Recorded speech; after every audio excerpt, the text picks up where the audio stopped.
Already मैंने इसकी पहली मूवी एक्सप्लेन कर दी है, तो सबसे पहले आप वह देख लें। उसका लिंक मैं डिस्क्रिप्शन में दे दूंगा, वरना आप मेरे चैनल पर जाइए और वहां से आप देख लीजिए।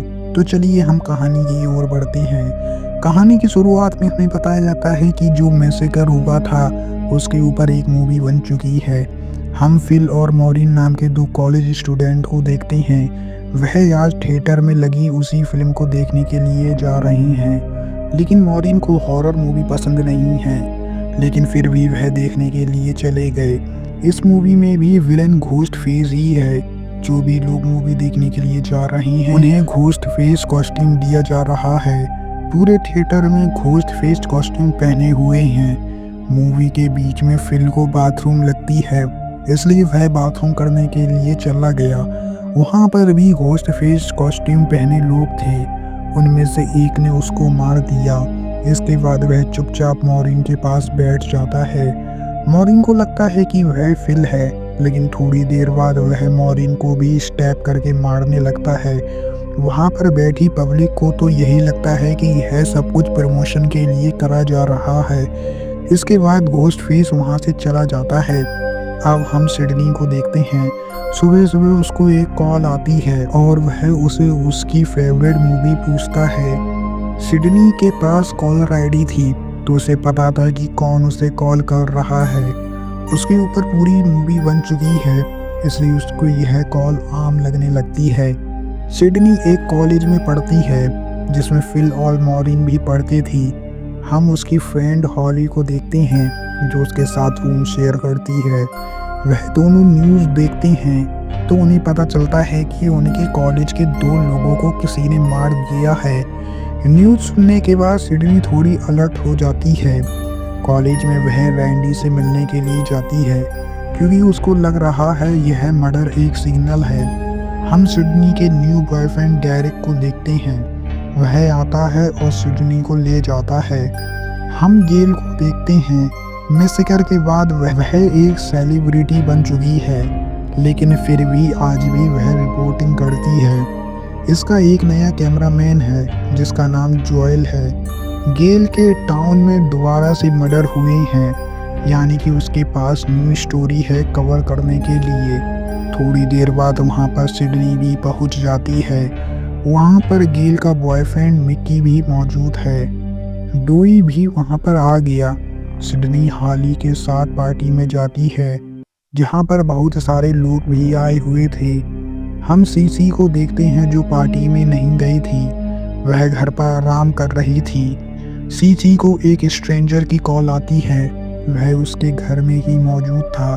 फिर वह उसके ऊपर हमला कर देता है। उससे बचने के लिए वह ऊपर भागी, लेकिन उसकी किस्मत खराब थी। घोस्ट फेस ने उसको पकड़ लिया।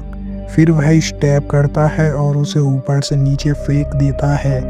वहाँ पर पुलिस पहुँच जाती है। जब सभी को पता चल जाता है कि सीसी की मौत हो गई है, लोगों को विश्वास होने लगता है कि घोस्ट फेस दोबारा से टाउन में आ गया है। सिडनी अपनी जैकेट लेने के लिए घर में जाती है, तभी उसको एक कॉल आती है। यह कॉल घोस्ट फेस की थी।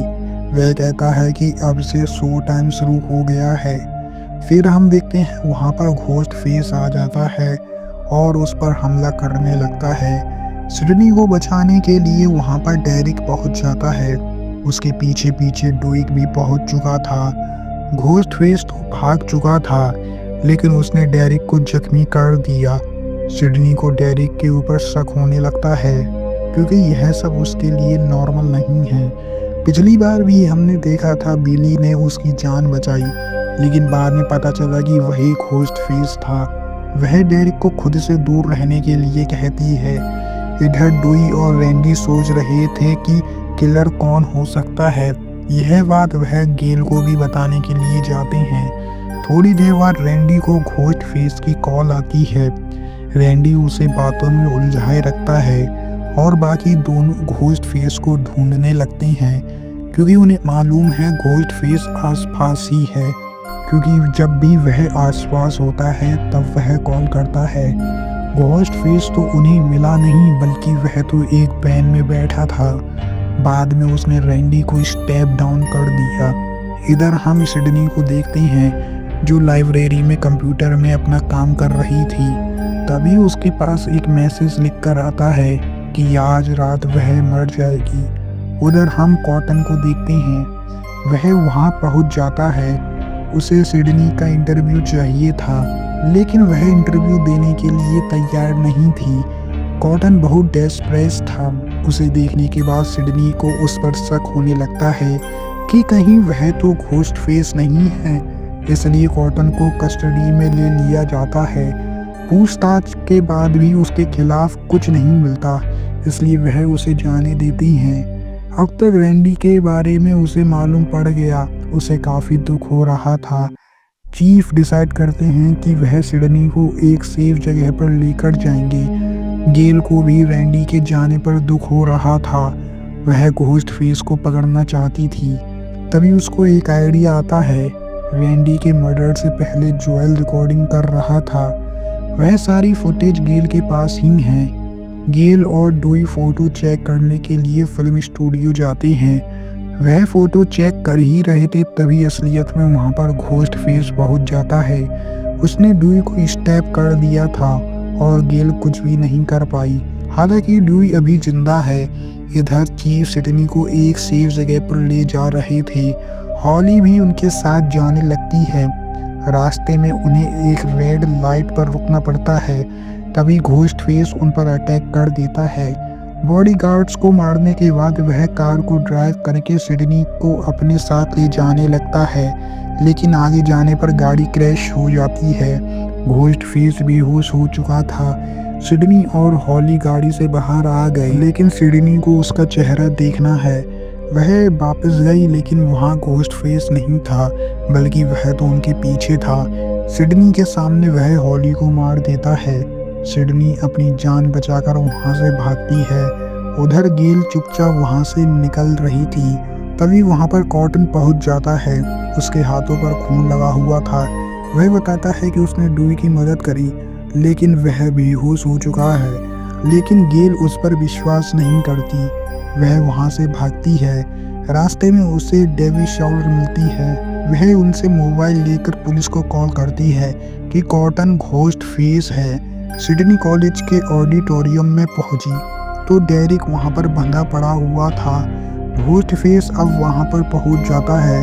वह अपना मास्क हटाता है तो हमें पता चलता है कि वह मिक्की है, डेरिक का फ्रेंड। इस सब में डेरिक भी मिला हुआ था, लेकिन डेरिक इस सब से इनकार कर देता है। तभी मिक्की डेरिक को मार देता है, यानी हमें पता चलता है कि डेरिक इस सब में शामिल नहीं है। मिक्की यह सब कुछ इसलिए कर रहा है ताकि वह इस सब का हिस्सा बन सके और वह भी फेमस हो जाए। क्योंकि डिबेट में उसकी नहीं चली तो उसने सोचा क्यों ना रियल लाइफ में करा जाए। इस सब में डेविड सॉल्ट भी मिली हुई है, लेकिन वह ऐसा क्यों करेंगी? क्योंकि वह बिल्ली की मॉम है। और हमें पता है कि पिछले पार्ट में सिडनी ने बिल्ली को मार दिया था। शायद वह अपने बेटे का बदला लेने के लिए यहाँ पर आई हैं। मिक्की को पैसे देकर उन्होंने यह काम करवाया था, लेकिन अब उसका काम पूरा हो चुका है तो वह उसे भी मार देती हैं। मिक्की भी मरते मरते गोली चला देता है, जो गलती से गेल को लग जाती है। वह अब सिडनी को मारने लगती है। तभी हम देखते हैं वहाँ पर कॉटन पहुँच जाता है। वैसे तो वह सिडनी को बचाने के लिए आया था, लेकिन मिसेस लूमिस उसे अपनी बातों में उलझाने लगती हैं कि सिडनी की वजह से तुम्हारी लाइफ खराब हो गई और उल्टा तुम इसी को ही बचाने के लिए आ गए। लेकिन वह मिसेस लूमिस को मार देता है। गेल गोली की वजह से घायल हुई थी, वह अभी भी जिंदा है। मिकी अभी मरा नहीं था। वह दोबारा से उठता है, लेकिन सिडनी और गेल ने दोबारा से उसे मार दिया। डूई की सांसें अभी भी चल रही हैं, यानी कि वह बच गया है। मीडिया सिडनी को घेर लेती है, लेकिन वह बताती है कि कॉटन ने उसे बचाया। सारी लाइमलाइट कॉटन को मिल जाती है, जैसा कि वह हमेशा से चाहता था। और इसी के साथ हमारी मूवी यहीं पर ख़त्म हो जाती है। आई होप गाइस आपको मूवी पसंद आई होगी। मूवी पसंद आई हो तो वीडियो को लाइक करना, चैनल पे नए हो तो सब्सक्राइब करना।